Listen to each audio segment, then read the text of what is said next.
Hello, today I would like to talk about Robert Browning with his tension in a dramatic monologue. Now let's look at Victorian poetry in general.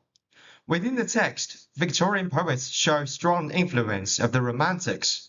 Yet while deeply indebted to the Romantic tradition, Victorian poets grapple with the skepticism that erodes the previous era's almost absolute faith in imagination. They build on a sense of belated romanticism, from which come various poetic developments, such as the experimental narrative and perspective, and the unique employment of visual detail and sound. Now, outside the text, there's public expectation that poets must be sages with things to teach. Yet generally, the Victorian poets were in an uneasy relationship to this expectation. In particular, poets like Alfred Lord Tennyson, Matthew Arnold, and Robert Browning registered discomfort with such a requirement of public role. They began, especially in the second half of the Victorian era, embracing new identities and distancing themselves from the public. Taken together, one of the most noteworthy is the genre made famous during the Victorian era, that is, the dramatic monologue. From the inception of the genre, transgression has always been one of the major themes. In accordance with this convention, it provides a forum for speakers who strain against the restrictions of societies that their monologues go far in representing. Furthermore, the dramatic monologue implies a distinct persona to advance the narrative, while the author recedes into the background. Characterized by an intense theatricality, this genre aligns more closely with drama than with lyric poetry, hence the designation dramatic. Now, why does Robert Browning select this as the genre of most of his poems? Poetically, for Browning, the one-by-oneness of language could not express the whole perception. He took poetry as an impossible struggle against this dilemma, an unsuccessful attempt to speak out everything at once, a futile endeavor of total articulation in a single moment. Therefore, the dramatic monologue became his way out of this dilemma. In a potentially endless series of dramatic monologues, Browning becomes a shapeshifter. He, in his imagination, steps into the skin of anyone that has ever existed. Besides, the tendency of the monologist towards extreme positions provides a relatively free imaginary space to present complex moral dilemmas. Biographically, Browning obviously suffered from a sense of inaccessibility of other persons. Sarah Anna Browning, Robert's mother, was an evangelical Congregationalist. This family heritage, alongside Robert Browning's own faith in God and an afterlife, contributed to his unmistakably Protestant nature, which subsequently led to his assumptions that each person was not only unique but innately guilty. Therefore, the introspection of the other becomes his goal to achieve in his imagination with the employment of the dramatic monologue.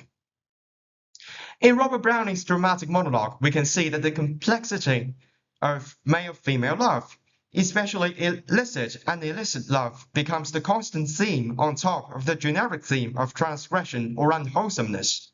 Its origin, of course, lies in his love for Elizabeth Barrett and his feelings for other women, such as Louisa Ashburton, which might be taken as an act of betrayal after Elizabeth's death.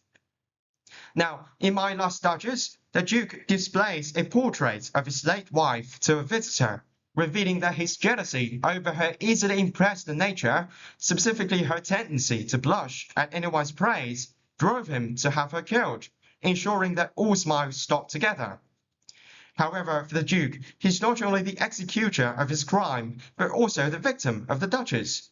For she ranked my gift of a 900-years-old name with anybody's gift.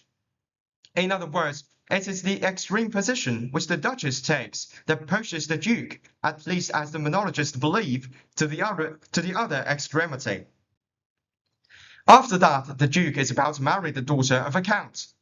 From his love for the Duchess to his murdering her, the Duke's object changing from the daughter to a dowry itself later, these transformations reveal a very dark psychology with which Browning puts the readers on edge, posing the crucial question: what, ultimately, is the state of moral pursuit in our age?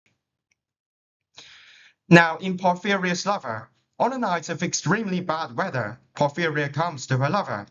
Without a word, she casts her loving eyesight upon him, yet in return gets strangled to death with her hair wound around her neck by her lover.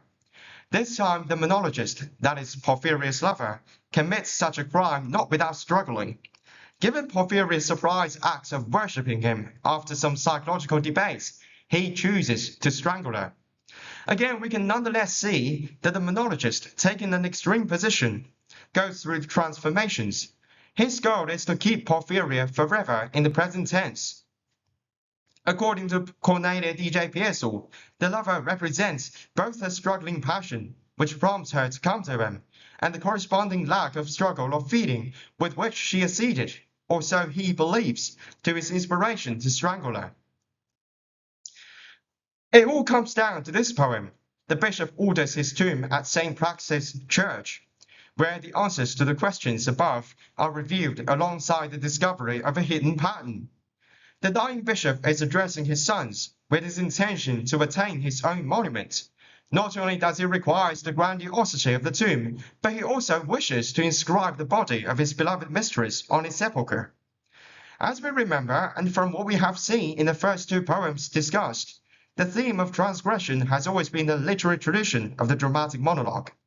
In this poem, the bishop blatantly reveals his pilfering of lapis lazuli from the church and buried them somewhere near his villa. Now, for the construction of his monument, he bids his sons to unearth those precious stones. Of all the lines, there's only one time of repetition. The bishop articulates, "Our God, I know not," at this crucial moment of his revealing his act of transgression. It is a repetition of the third line, "Our God, I know not," where he is talking about his beloved mistress. Alongside this repetition it is his monologue's sudden breaking down into dashes and ellipses, which would otherwise make his rhetoric a rather eloquent one. Pearsall notes that both of these occur at moments of his admission of some transgression.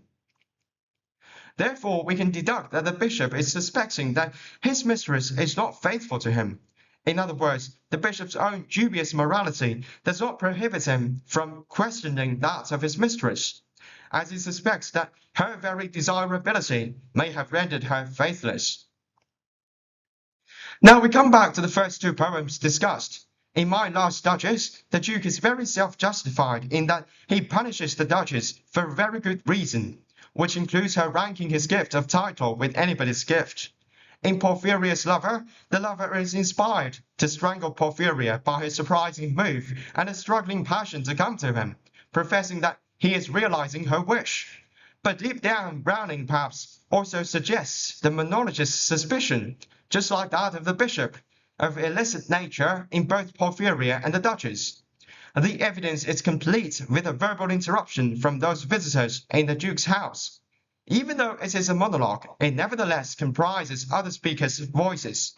Those visitors asking questions about the Duchess' joy shown on a cheek in a portrait.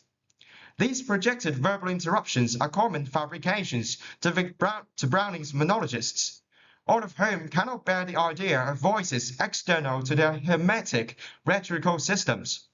Therefore, we can understand the reason behind Porphyria's surprising act to reproach him, and perhaps even her worshipping him from the monologist's imaginative perspective.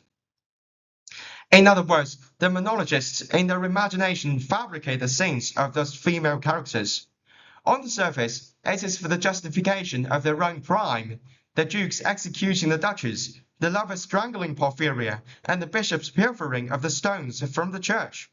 But deep down, by taking extreme positions, they accomplish transformations to dark psychology, and it is this dark psychology that Robert Browning uses to question the way to pursue morality in the Victorian era.